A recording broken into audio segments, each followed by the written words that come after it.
ಈಗ ನಾವೇ ಏನಾದರೂ ಮಾಡಿ ಸರಿ ಮಾಡ್ಬೇಕಂತೆ, ಅದಕ್ಕೆ ನಿಮ್ಮ ಸಹಾಯ ಬೇಕು. ಸಹಾಯನಾ? ನಾನು ಏನು ಮಾಡೋಕ್ಕಾಗತ್ತಮ್ಮ? ಯಾಕೆ ಹಿಂಗೆ ಮಾಡ್ತೀರಾ ಅಂತ ಕೇಳಕ್ಕೆ ಹೋದ್ರೆ ನಿಮ್ಮ ಕೆಲಸ ನೀವು ನೋಡ್ಕೇಳಿ, ನಮ್ಮನೆ ವಿಷಯಕ್ಕೆ ಯಾಕೆ ತಲೆ ಹಾಕ್ತೀರಾ ಅಂತ ಅವ್ರ ಅತ್ತೆ ಬೈತಾರೆ ನನ್ನ.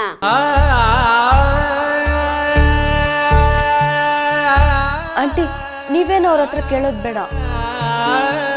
ನನ್ನ ಜೊತೆ ಪೊಲೀಸ್ ಸ್ಟೇಷನ್ಗೆ ಬಂದು ಆ ಮನೇಲಿ ಏನೇನು ನಡೀತಾ ಇದೆ ಅಂತ ಪೊಲೀಸ್ ಅವ್ರ ಹತ್ರ ಹೇಳ್ತೀರಾ ಆಂಟಿ? ಪೊಲೀಸ್ ಸ್ಟೇಷನ್ಗೆ?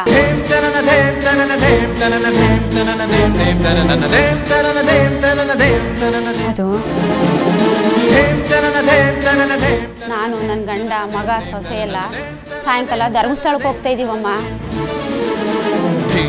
ಪೊಲೀಸ್ ಸ್ಟೇಷನ್ನು ಅದು ಇದು ಅಂತ ಹೋದ್ರೆ ಲೇಟ್ ಆಗುತ್ತೆ ಕಣಮ್ಮ. ಆಂಟಿ ಇಲ್ಲ ಆಂಟಿ, ಬೇಗ ಆಗ್ಬಿಡುತ್ತೆ, ಲೇಟ್ ಏನಾಗಲ್ಲ. ಇಲ್ಲ ಕಣಮ್ಮ, ಆ ಕೆಲಸ ಎಲ್ಲ ಬೇಗ ಆಗಲ್ಲ. ನಾವು ಬೆಳಿಗ್ಗೆ ಪೂಜೆ ಅಷ್ಟರಲ್ಲಿ ಅಲ್ಲಿ ಇರ್ಬೇಕಮ್ಮ. ಅರ್ಕೆ ಓದ್ತಿದ್ದೀನಿ, ತಪ್ಸಂಗಿಲ್ಲಮ್ಮ. ಸರಿ ಆಂಟಿ, ಹಾಗಾದ್ರೆ ನೀವು ಧರ್ಮಸ್ಥಳದಿಂದ ಬಂದ್ಮೇಲಾದ್ರೂ ಬರ್ತೀರಾ? ಅದು ನೋಡಮ್ಮ, ಸುಳ್ಳು ಯಾಕೆ ಹೇಳೋದು, ನಿಜ ಹೇಳ್ತೀನಿ. ಅದು ನಾನು ಪೊಲೀಸ್ ಸ್ಟೇಷನಿಗೆ ಬರಲ್ಲಮ್ಮ. ನಮ್ಮ ಯಜಮಾನ್ರಿಗೆ ಗೊತ್ತಾದರೆ ನಾನೊಂದು ಮನೆಗೆ ಸೇರಿಸಲ್ಲ. ನಮ್ಮ ವಂಶದಲ್ಲಿ ಯಾರು ಯಾವತ್ತೂ ಪೊಲೀಸ್ ಸ್ಟೇಷನ್ ನೋಡೇ ಇಲ್ಲಮ್ಮ. ಆಂಟಿ, ನಿಮ್ಗೇನು ತೊಂದರೆ ಆಗಲ್ಲ ಆಂಟಿ? ಬೇಡಮ್ಮ, ತೊಂದರೆ ಪ್ರಶ್ನೆ ಅಲ್ಲ. ನಮ್ಮ ಯಜಮಾನ್ರು ಅದಕ್ಕೆಲ್ಲ ಒಪ್ಪಲ್ಲಮ್ಮ. ನೋಡಮ್ಮ, ನಾವು ನ್ಯಾಯ ನೀತಿ ಅಂತ ಬದುಕೋ ಜನ. ಒಬ್ರಿಗೆ ಅನ್ಯಾಯ ಆಗ್ತಾ ಇದ್ರೆ ನೋಡ್ಕೊಂಡು ಸುಮ್ಮನೆ ಇರೋಕ್ಕಾಗಲ್ಲ. ಅಲ್ಲಿ ನಿಮ್ಮ ಅಕ್ಕಗೆ ಹಿಂಸೆ ಆಗ್ತದೆ ನೋಡಿ ಬಂದು ನೋಡ್ಕೊಂಡು ಹೋಗ್ರಮ್ಮ ಅಂತ ಹೇಳಿದೆ ಅಷ್ಟೇ. ಹಂಗಂತ ಸಹಾಯ ಮಾಡೋ ಶಕ್ತಿ ದೇವ್ರು ಕೊಟ್ಟಿಲ್ಲಮ್ಮ ನನಗೆ. ನಿಮ್ಮ ಅತ್ತೆ ರಾಜಲಕ್ಷ್ಮಮ್ಮ ಸಿಕ್ಕಾಬಟ್ಟೆ ಕ್ರಿಮಿನಲ್ ಅಂತ ಕೇಳಿದ್ದೀನಿ. ನಾನು ಪೊಲೀಸ್ ಸ್ಟೇಷನಿಗೆ ಸಾಕ್ಷಿ ಹೇಳೋದು, ಅದೇ ಸೇಡ್ಗೆ ನಿಮ್ಮ ಅತ್ತೆ ನನ್ನ ಮಗಳಿಗೋ ಸೊಸೆಗೋ ತೊಂದರೆ ಕೊಡೋದು. ಅದೆಲ್ಲ ಯಾಕಮ್ಮ ಬೇಕು ನಮಗೆ? ನೋಡಮ್ಮ, ನಿಮ್ಮಮ್ಮಗೆ ನೀನೇ ಏನಾದ್ರು ಬುದ್ಧಿ ಹೇಳ್ಬೇಕಮ್ಮ. ನಂಗೆ ಟೈಮ್ ಆಗುತ್ತಮ್ಮ, ನಾನು ಬರ್ತೀನಿನ್ನ.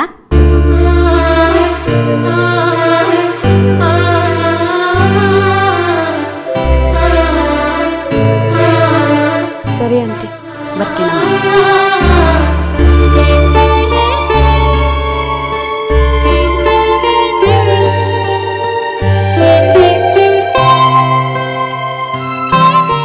ಪಕ್ಕದ ಮನೆಯವರಾಗಿ ಅವ್ರು ಇಷ್ಟು ಮಾಡಿದ್ದೇ ಹೆಚ್ಚು. ಯಾರು ತಾನೇ ಈ ಕಾಲದಲ್ಲಿ ಬೇರೆಯವ್ರ ಬಗ್ಗೆ ಇಷ್ಟೊಂದು ಕಾಳಜಿ ವಹಿಸ್ತಾರೆ? ಅವ್ರು ಪೊಲೀಸ್ ಸ್ಟೇಷನ್ವರೆಗೂ ಬರಲಿ ಅಂತ ನಾನು ಎಕ್ಸ್ಪೆಕ್ಟ್ ಮಾಡಿದ್ದೆ ತಪ್ಪೇನು?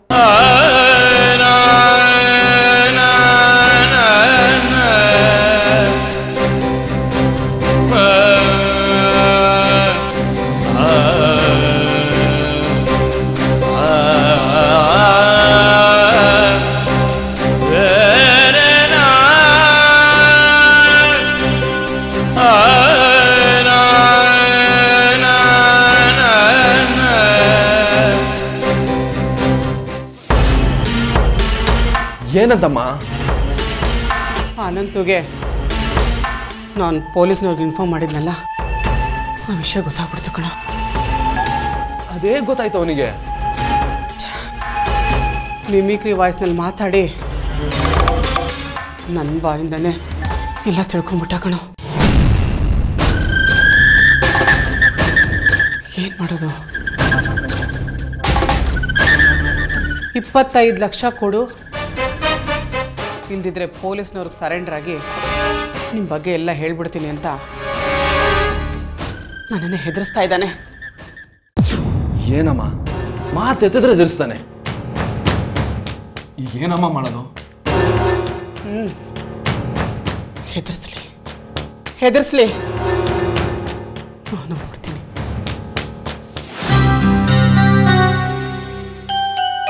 ಹೇಳ್ರಿ ಮಂಜು ಅವರೇ, ಏನೋ ಮಾತಾಡಬೇಕು ಅಂದ್ರೆ ಏನು ವಿಷಯ? ನಿಮ್ಮಿಂದ ಒಂದು ಹೆಲ್ಪ್ ಆಗಬೇಕಾಗಿತ್ತು. ಏನ್ರಿ ತಮಾಷೆ ಮಾಡ್ತಾಯಿದ್ದೀರಾ?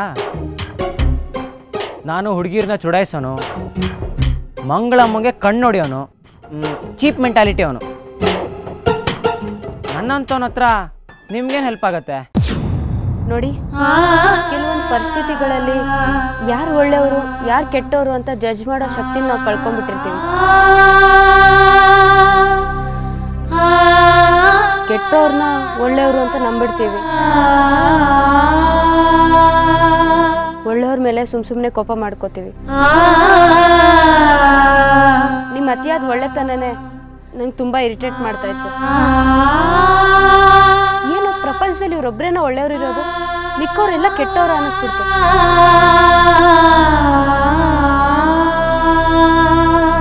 ನಾನು ಯಾಕೆ ಹಾಗೆಲ್ಲ ಯೋಚನೆ ಮಾಡಿದೆ ಅಂತ ನನಗೆ ಗೊತ್ತಿಲ್ಲ. ಆದರೆ ಈಗ ಅದೆಲ್ಲ ಫೂಲಿಶ್ ಅನ್ನಿಸ್ತಾ ಇದೆ. ನಾನು ನಿಮ್ಮನ್ನು ಬೈದಿರ್ಬೋದು, ಅವಮಾನ ಮಾಡಿರ್ಬೋದು, ಅದೆಲ್ಲ ಆಗಿನ ಪರಿಸ್ಥಿತಿ ಅಷ್ಟೇ. ನನಗೀಗೆಲ್ಲ ಸತ್ಯ ಗೊತ್ತಾಗಿದೆ. I am sorry for everything. ಆದರೆ ಈಗ ನೀವು ಮಾತ್ರ ಸಾಲ್ವ್ ಮಾಡೋಕ್ಕಾಗುವಂಥ ಒಂದು ಪ್ರಾಬ್ಲಮ್ ನನ್ನ ಲೈಫಲ್ಲಿ ಬಂದಿದೆ. ನೀವು ಹೆಲ್ಪ್ ಮಾಡ್ತೀರಾ ಅಂದರೆ ನಾನು ಹೇಳ್ತೀನಿ.